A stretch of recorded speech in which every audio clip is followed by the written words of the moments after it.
Good afternoon and welcome back to the channel. Got some sun, finally. It feels like the Bahamas. It's only 6 degrees, but my God, does it feel warm compared to what it has been. So I'm really infused and I'm really wanting to crack on and get some work done on the bike. So a bit of an update. Clutch wise, we're sorted. She's running lovely now. The clutch is now being adjusted and it's absolutely fine. The last video, took the bike for an MOT, which it passed. Wasn't without its issues though. The battery itself is absolutely knackered. The battery is on order and that should hopefully arrive in the next few days and we can get it fitted. So when the bike is idling, it's putting out charge at about 13 volts, and when you give it a little cheeky rev, it goes up to sort of somewhere near 13.5, 14, so I'm pretty happy with the charging circuit. The battery itself though, when it's cranking, it drops down to as low as 9 volts, and that's really struggling to turn the engine over quick enough, A, to cause enough of a vacuum to get the fuel through, but of course then you're not going to get a good spark at that point, in which case the bike just will not start. Put a jump pack on it, boom, immediately. Press the button and away it goes. So I'm very, very confident it's just the battery, and when that arrives we'll put it on and see how things are. Because the weather's so nice today, it's going to give me a perfect opportunity to start cleaning a few bits up. I want to attack the wheels, get them looking as nice as possible, the front forks, any of the hardware that I can take off that I can clean up, respray, put back on, possibly put some new nuts and bolts and things like that on to make it look as nice as possible. I'm going to try and get this front nose cone off. Not entirely sure how that's removed, but we'll get that off and that'll give me a very good opportunity to inspect this area here as well. And if we've got time in this video, we're also going to go through and take off some of these rear brackets just so that I can get them prepped and get them painted. So in future videos they'll sort of go on as new looking parts, which is kind of where I want to be with it. So I think what we'll do, we'll get a load of tools, we'll get into it and see exactly what needs to be done.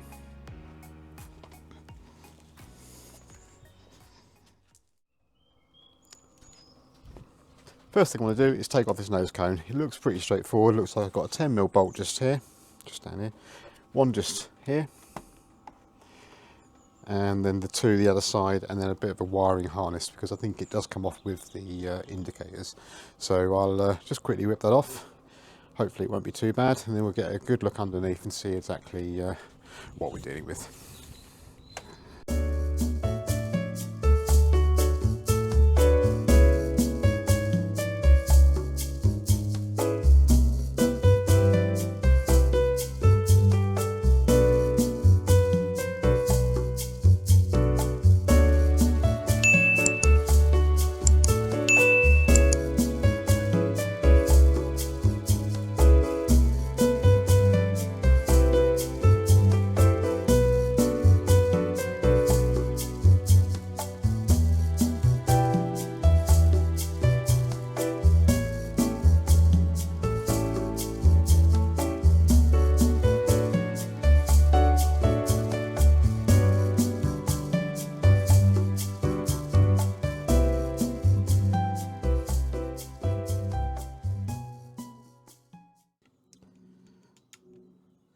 So with a little bit of effort, I have been able to remove the nose cone. What I'd completely forgotten is that all the wiring runs into the main headlight, and that's where it all plugs in. So that's now removed, and we've got this, looks a mess, but actually it's not as bad as you think. Everything is color coordinated and size coordinated, so you can't really get it wrong. It's just a matter of putting everything back into the headlight and plugging it all back in once obviously it's good to go. This will give me a really good opportunity to go through all of this, double check everything, make sure all the connections are good, clean everything up as much as I can, do any repairs to anything that I feel that needs it. I mean, not that there's anything particularly wrong. I don't particularly like the way this horn's been added, so that's gonna see if I can get an original horn and get the wiring sorted out for that. But it will now give me an opportunity to have a good look at this and get everything cleaned up, removed and painted up, especially these little brackets. I love them when they've been done and they look nice, because you can see quite a lot of this whilst the bike is being ridden, and see what these are like. But all in all, not too bad. Now I can take the frame out of this nose cone, which will lighten it up a lot, which then means I'm just left with the plastics, which I can then deal with. But there's a few wires in here that I'll inspect as well, and I'll paint the frame up as well, make that look as nice as I can. So when it all goes back together, it's going to hopefully look really good. So I'll just quickly get the clocks off, and then we'll see what we can do about taking the front wheel off and having a little look and cleaning that up as well. So this is kind of the stage that I really like, which is getting involved in cleaning and making good. I love that sort of stuff. I love the mechanicals. This for me is immediately gratifying because of the end result and how it looks when it all goes back together. It just looks stunning, and I really get infused by that. Plus it gives me an opportunity in the evenings to sit in my shed and clean things and paint things, which is really nice. I really enjoy it. So I'll get the clocks off and yeah, be back in a moment.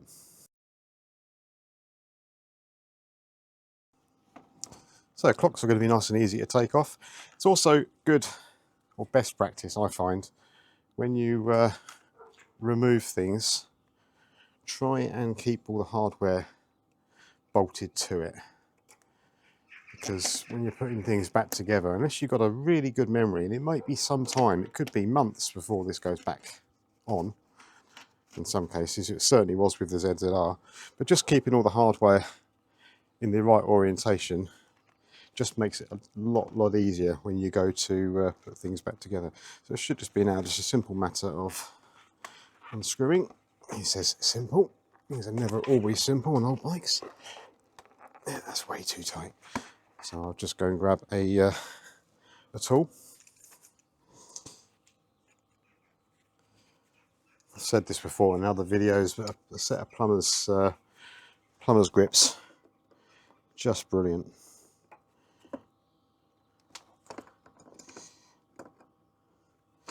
It's one of those tools that I didn't know I needed until I actually bought it. And then I found I can't be without it.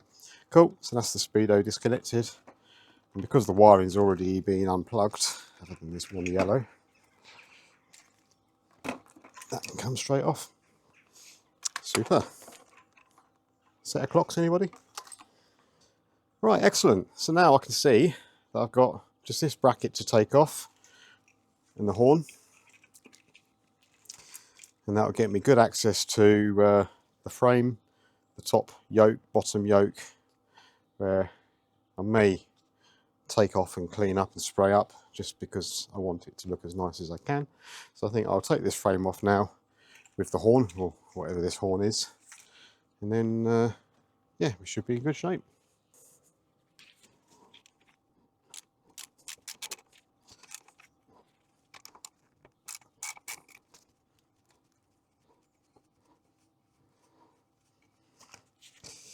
I have to say, so far on this bike, nothing has snapped on me or seized, which is good. It's definitely a bike that's not been kept outside. So the top part of this bracket is being held on by the clamp for the top part of the yoke. So these bolts will need to go back in. What's that?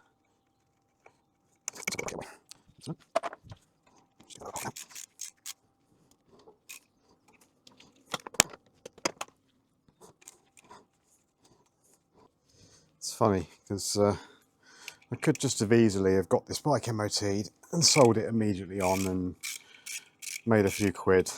But there's a sense of pride in doing this. I'm not going to earn a lot out of this bike, to be fair. But it's just that sense of it's going to look so much nicer, and somebody, hopefully, is going to really appreciate it. It's cool. So bracket itself now being removed, and that's a nice easy job to repaint that, make it look nice. So we'll just put these fork bolts back in.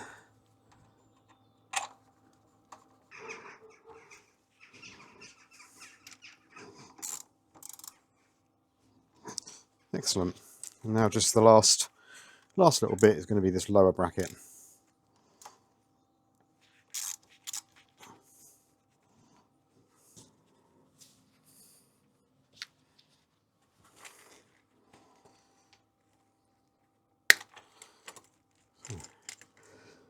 Cable tie now cut, and another bracket that can be cleaned and made good.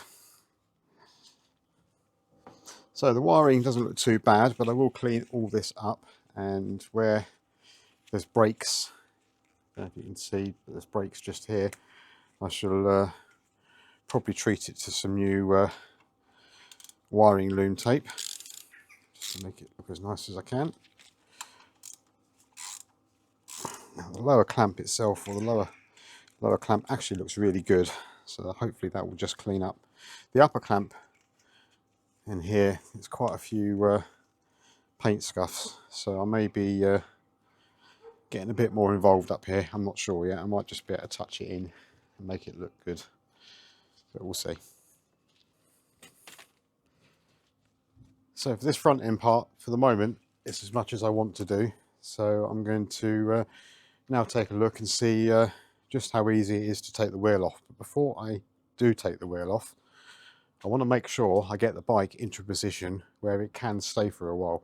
I have got one more bike to park here, and I can't have this in a sort of stripped state, as it were, in the way. So I think I'll tidy up, reposition, and be back in a moment.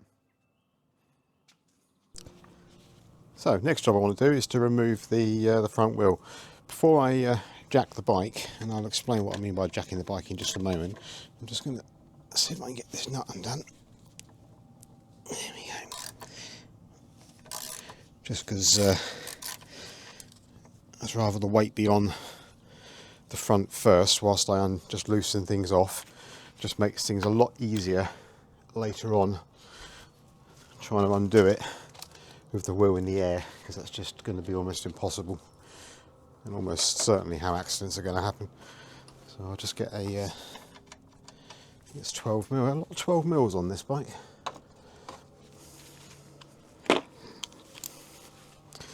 So we'll just crack off the pinch bolts as well.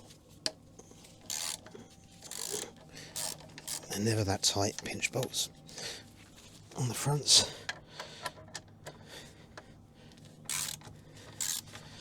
So that's all loose, and that looks nice and loose. Now I am just going to get a mallet and just give that a gentle little tap with a rubber mallet, just to get things moving.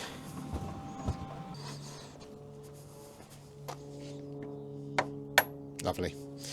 That's going to come out nice and easy.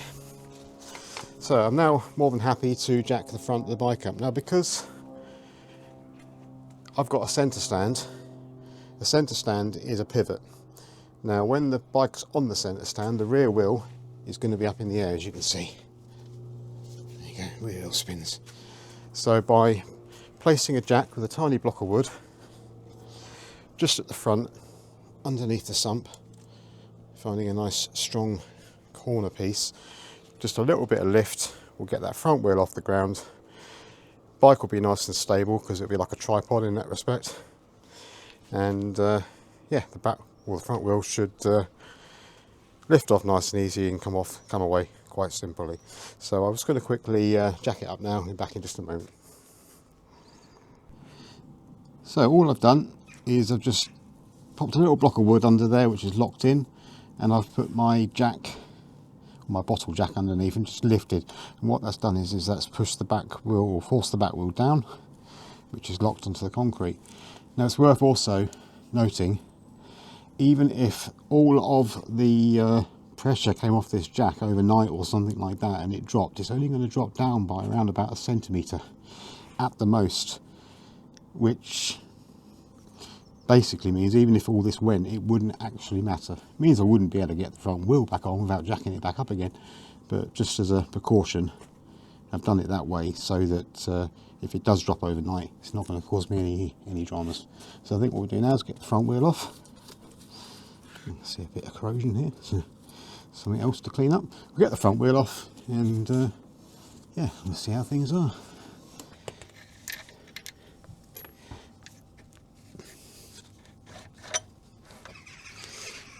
Okay, so that's one spindle bolt out, which is nicely lubricated, I can see. And then yeah, that's pretty much the wheel loose. Unfortunately now I've noticed, which bit of a rookie error here, Should have undone these first.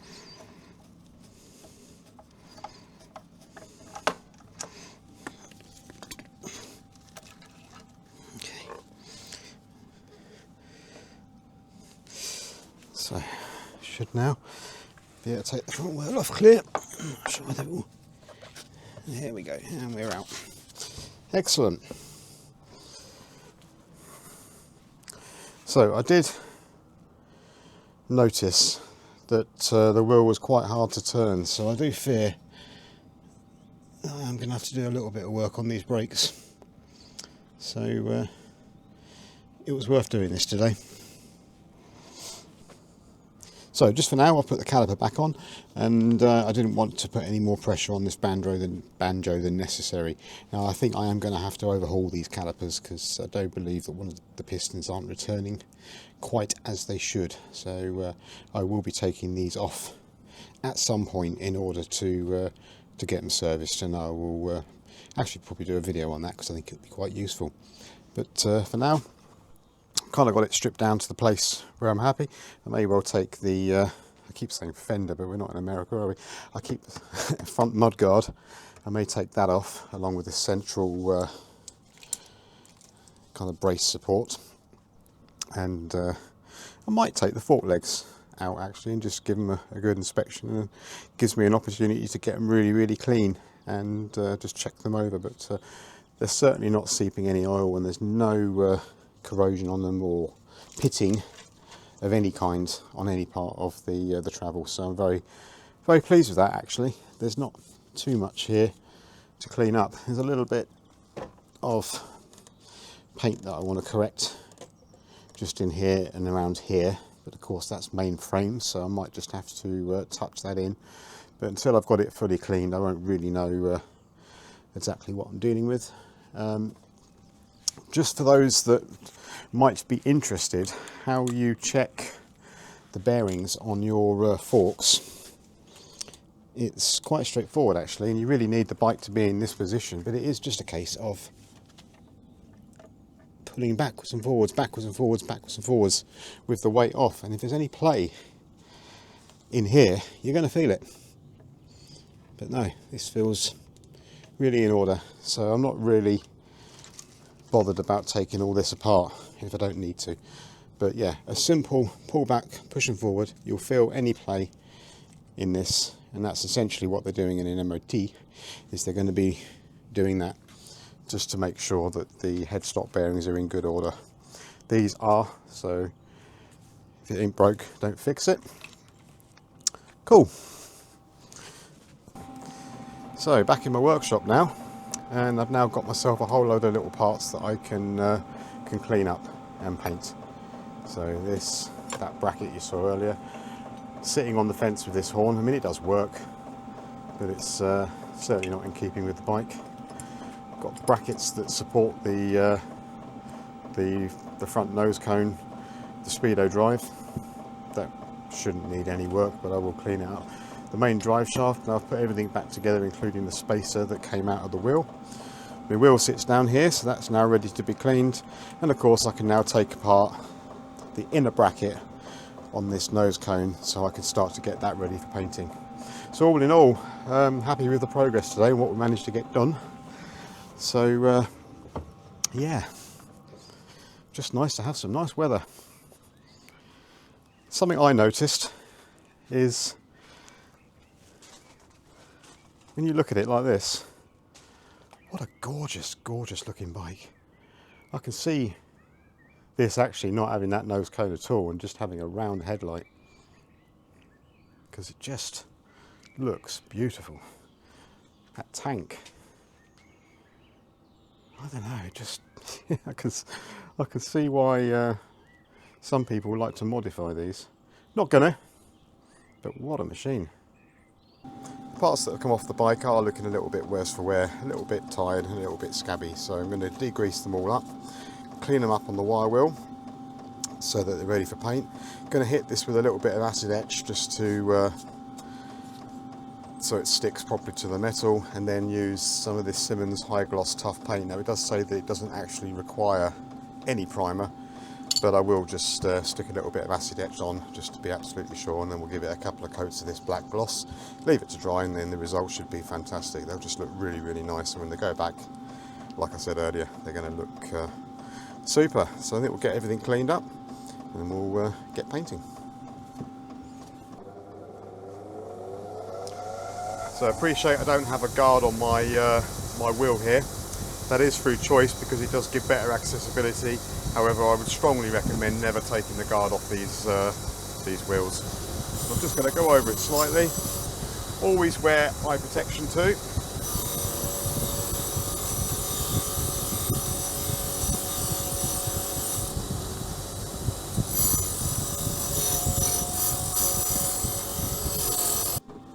So it looks a lot better. So I'm quite happy with that. I'm going to degrease it now, and I'm going to get a small Dremel just to get into these areas where this wheel won't. It's also worth noting when you're using a wheel, the rotation of the wheel is this direction. Always clean apart so that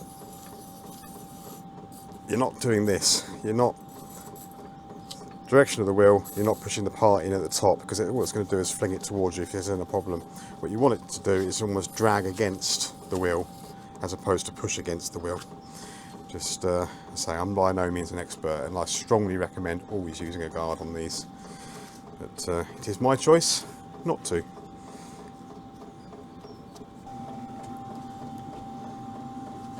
So the bit of time spent on the wire wheel has managed to get the parts looking quite nice. I did have to use a Dremel for all the little nooks and crannies because I just wanted to make sure that I covered all the bases. I haven't gone completely stripped all the paint off, but it is all nice and smooth and it's ready to go. Next bit is a really important step, is to make sure all of these parts are as clean as possible. So you're looking at getting rid of any contaminants on the surface, otherwise your paint's just not going to sit, or it's going to react, and then you're going to have to redo the whole process of cleaning everything off again. So I'm just going to go and give this now a full and thorough wash and degrease. I'm going to use some machine cleaner initially, and then obviously hot soapy water, get it all dried off completely, and then use a panel wipe just to make sure that there's no contaminants on the surface, and then we'll be ready to hit it with some acid etch primer and then the top coat. Now all the parts have been painted, they're looking stunning. So I think when they go on the bike, they're going to look absolutely amazing. So really, really can't recommend this paint enough. When these do fit on the bike is going to really stand out. And anything else that I can take off the bike and give the same treatment, I think it's just going to make the difference, and it's going to set it apart, I think, from other bikes of its age. So yeah, job well done. I'm really pleased with that. So in order to clean this rim up, it's not going to take a lot of work, to be honest. I will probably use some degreasing and give this a good sort of soapy clean on the coarse section. But this outer rim is, I wouldn't say polished, but it's certainly a different texture. And I'm just going to use a bit of autosol on a microfiber cloth first and just see how it responds to a quick going over.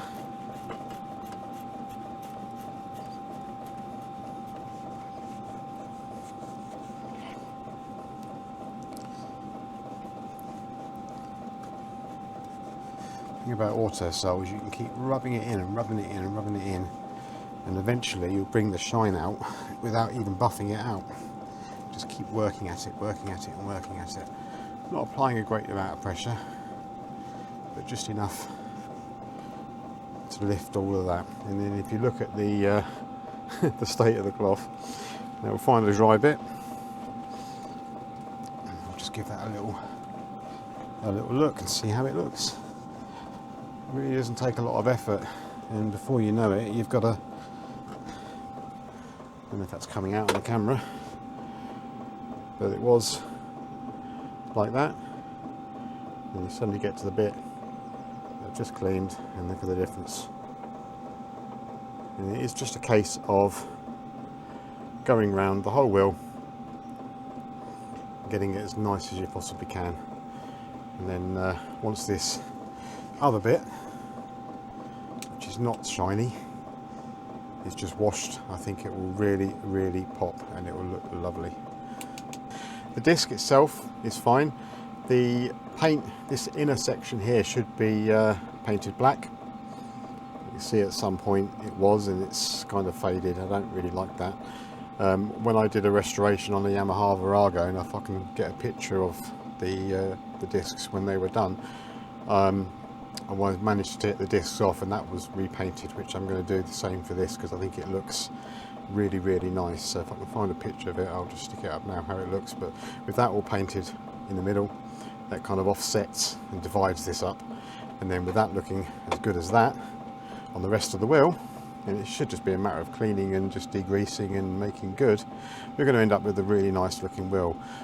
Obviously I'm going to have to do the same to the back wheel so that they match, but it really does make a difference. If you get your wheels done, things will start to pop, and by the time I just have a look out here, by the time I do the front forks, sort the calipers out, which I'm going to take off shortly and have a little look, and just paint up a few bits here, I think this bike is really going to come together. I can't do much about the engine as far as paint goes, but I can certainly get rid of any sort of aluminium corrosion and pop it off. I mean, I might be able to touch in a few of these bits, a few of these areas, just to make it look a little bit nicer. But by the time you've done everything else, actually, it's going to look just grand. As for the rear, back wheel is going to get the same treatment as the front wheel. The rear suspension are going to be taken off and cleaned up, and any brackets holding foot pegs and things like that are going to be taken off, cleaned and painted. And all together, by the time you start putting all these bits back on, it's going to look really, really good. I'm so pleased that the weather's been good enough that I've been able to get some work done on the bike today. I love doing this sort of work, getting stuck in and getting things cleaned up and sorted, because the payoff when it all goes back on and it looks nice, for me, is just what it's all about. I really appreciate you guys watching, so thank you for that. And if you want to see more videos like this, you might want to consider subscribing. I really do appreciate the subscribers I've got and people that take the time to do that, so thank you. If you want to see more videos like this, then hit that little bell, because then you'll get notified of any more videos. The next video is going to be more of the same, doing the back end, getting that all sorted. I will obviously show you some sort of completed bits that I've done before they go back on, and we'll get that battery fitted as well, which is going to be all important. So thank you very much, and look forward to seeing you all in the next one.